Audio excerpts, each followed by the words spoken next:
તો મિત્રો, તમે પાછા આવી ગયા મારી બાકી રહેલી લવ સ્ટોરી જોવા.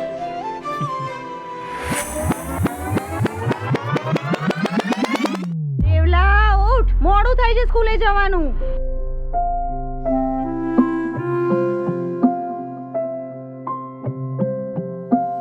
બસ દિવ્યા જતી રહી અને અમુક કારણોસર એ પાછી પણ આવી. પણ કદાચ આ વાર્તા મારી અને દિવ્યાની હતી જ નહીં. કેમ કે કહ્યું હતું ને તમને બધાને કે ધોરણ 11માં મારી રાહ કોઈ બીજું જ જોઈ રહ્યું હતું.